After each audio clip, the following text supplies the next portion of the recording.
Siapakah Insinyur Solah Atia ini? Mengapa kematian beliau menggemparkan Kairo? Dengan pemakamannya yang dihadiri lebih dari 1,5 juta orang. Mari kita simak kisah dari Asosiasi Universitas Islam Mesir ini. Al-Kisah dari kampung kecil bernama Tafahna al-Ashraf, distrik Middle Ghamir, Provinsi Dakohliyah, Mesir, ada 9 orang sarjana miskin lulusan Fakultas Pertanian. Lalu mereka pun sepakat membuat sebuah peternakan unggas, sembari mencari mitra ke-10. Namun mereka terbentur modal. Maka dengan sekuat tenaga mereka kumpulkan dari hasil menjual tanah, perhiasan istri, hingga meminjam. Meski tidak banyak terkumpul, namun mencukupi untuk memulai usahanya. Pertanyaan tersisa, siapa mitra yang ke-10? Insinyur Solah, satu dari mereka, pun berkata, "Aku sudah menemukan mitra yang ke-10. Siapa?" kata teman-temannya. "Allah," lanjutnya. "Allah akan menjadi mitra usaha kita yang ke-10. Allah akan mendapat 10% dari keuntungan kita. Dengan perjanjian, Allah yang akan memberikan perlindungan dan pemeliharaan, keamanan dari segala wabah penyakit." Akhirnya mereka pun sepakat. Kontrak kerjasama pun ditulis secara rinci dan dicatatkan ke notaris, lengkap dengan peran mitra ke-10 tersebut.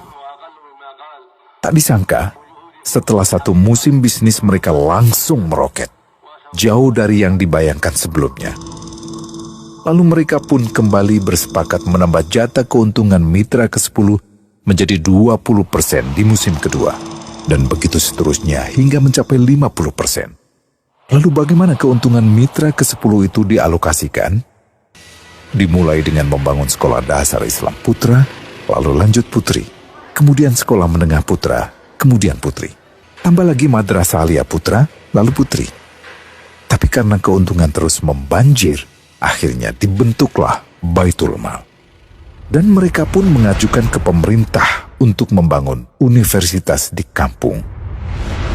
Awalnya ditolak dengan alasan tiadanya akses bagi para mahasiswa. Tak berapa lama mereka pun mengajukan pembangunan universitas lengkap dengan stasiun kereta beserta jalurnya dengan biaya mandiri. Akhirnya permintaan ini disetujui. Dan pertama dalam sejarah Mesir, berdirilah sebuah universitas di perkampungan kecil. Semakin berkembang, dibangun pula fakultas kedua, ketiga, keempat hingga asrama putri dengan kapasitas 600 kamar. Lalu asrama putra dengan 1.000 kamar. Tiket kereta api pun digratiskan untuk memudahkan transportasi menuju kampung tersebut. Tak cukup hanya itu, dibangun Baitul Mal berikutnya hingga hilang kemiskinan di daerah tersebut. Dan program ini diduplikasi ke kampung-kampung lain hingga bisa dikatakan tak ada kampung yang disinggahi Insinyur Solah kecuali akan dibangun Baitul Mal untuk warga. Bantuan pun diberikan untuk fakir miskin dan para janda. Pemuda pengangguran pun dilatih untuk mengelola perkebunan sayur hingga mandiri, bahkan sampai bisa mengekspor ke negara tetangga. Pada saat panen raya, seluruh penduduk dikirimi paket sayur.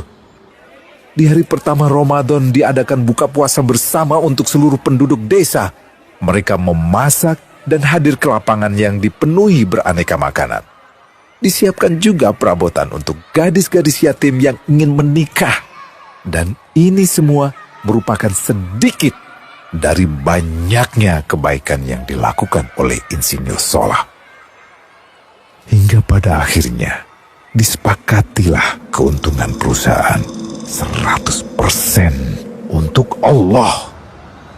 Insinyur Solah yang awalnya adalah salah satu mitra usaha berubah menjadi karyawan Allah. Dia hanya menerima gaji, namun dia memberikan Tuhannya syarat agar membuatnya hanya butuh kepadanya dan hanya meminta kepadanya. Inilah sosok Insinyur Solah Atia, aktor utama kisah menakjubkan ini. Keikhlasannya membuat ia sama sekali menolak terkenal di media massa. Dan kini, Meski orang yang melibatkan Allah ke dalam bisnisnya ini telah wafat, terbayang seluruh amal jariahnya yang selalu mengalir untuknya. Masya Allah. Pertanyaannya, akankah ini hanya menjadi sebatas kisah saja? Atau menjadi teladan bagi kita untuk mengikuti jejaknya?